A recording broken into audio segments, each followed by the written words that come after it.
गांधी परिवार के लिए उत्तर प्रदेश में सुरक्षित माने जाने वाली अमेठी और रायबरेली लोकसभा सीट के सियासी समीकरण बदल गए हैं। अब इन दोनों सीटों पर गांधी परिवार की दस्तक आसान नहीं है। हालांकि बदली हुई सियासी परिस्थितियों में कांग्रेस ने भी नए सिरे से मंथन शुरू कर दिया है। कांग्रेस नई रणनीति के तहत रायबरेली से प्रियंका गांधी के मैदान में नहीं उतरने पर दलित और अमेठी में ब्राह्मण चेहरों पर दांव लगा सकती है। राजनीतिक जानकार कहते हैं रायबरेली और अमेठी का गांधी परिवार से बहुत पुराना रिश्ता है। इसी कारण इन सीटों पर पारिवारिक लोग ही अपनी किस्मत आजमाते रहे हैं। इसी तरह अमेठी में राहुल गांधी के चुनाव नहीं लड़ने पर पिछड़े वर्ग के युवा चेहरों को मैदान में उतारा जा सकता है।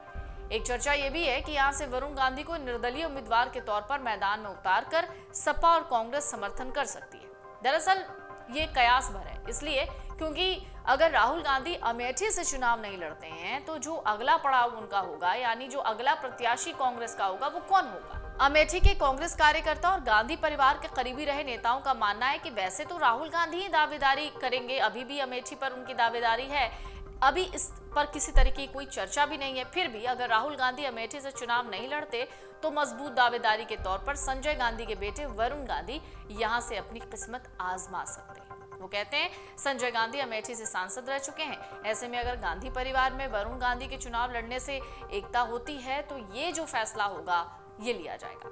आपको बता दें, पीलीभीत से भारतीय जनता पार्टी के सांसद वरुण गांधी कई बार अपनी पार्टी और सरकार के खिलाफ बयानों के कारण सुर्खियों में रहे हैं। कई बार ऐसे उनके बयानों में भी साफ सामने आया कि बीजेपी की कई नीतियों से वो नाराज हैं। वरुण गांधी अक्सर ऐसे बयान देते रहे जो बीजेपी की पार्टी लाइन से बिल्कुल मेल नहीं खाता। दावा ये भी है कि बीजेपी के साथ उनके संबंध ठीक नहीं है।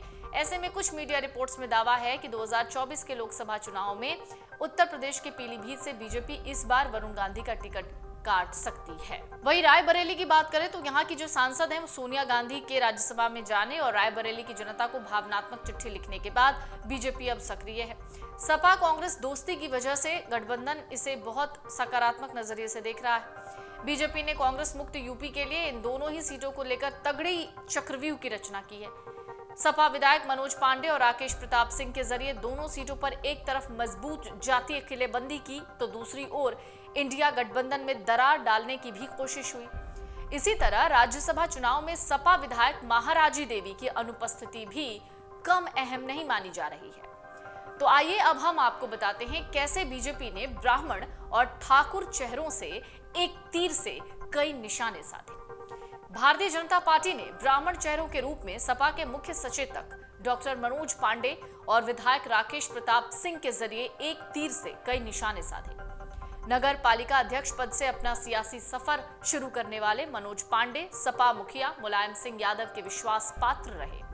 करीब 30 साल तक सपा के साथ रहते हुए वो 3 बार से लगातार विधायक हैं।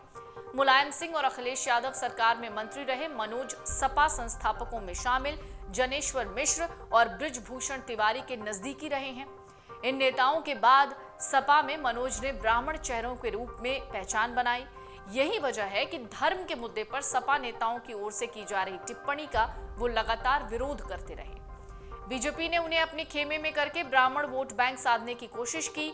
इसी तरह राकेश प्रताप सिंह भी गौरीगंज से तीसरी बार विधायक हैं। 2012 और 17 में उन्होंने कांग्रेस और 22 में बीजेपी उम्मीदवार को हराया। गौरीगंज विधानसभा भले ही अमेठी लोकसभा क्षेत्र में है, लेकिन उसकी जो सीमाएं हैं वो रायबरेली से जुड़ी हुई हैं।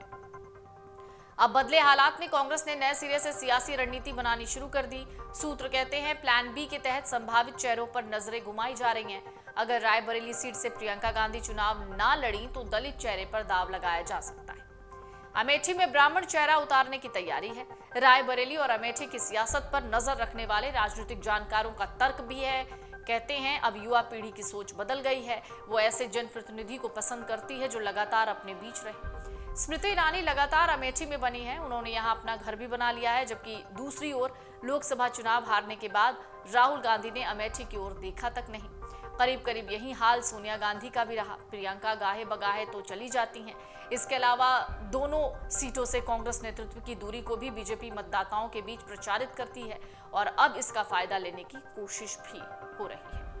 विधानसभा चुनाव 2022 की तस्वीरें अगर आप देखेंगे तो रायबरेली में बीजेपी को सिर्फ 1 और सपा को 4 सीटें मिली थी। मनोज पांडे के साथ आने के बाद बीजेपी के साथ सिर्फ 2 विधायक नहीं हुए हैं, बल्कि ब्राह्मण वोट बैंक की जो गोलबंदी है वो भी हुई। रायबरेली संसदीय सीट पर सर्वाधिक करीब 34% दलित हैं, ब्राह्मण करीब 11%, ठाकुर करीब 9%, यादव करीब 10% और मुस्लिम मतदाता करीब 9% हैं।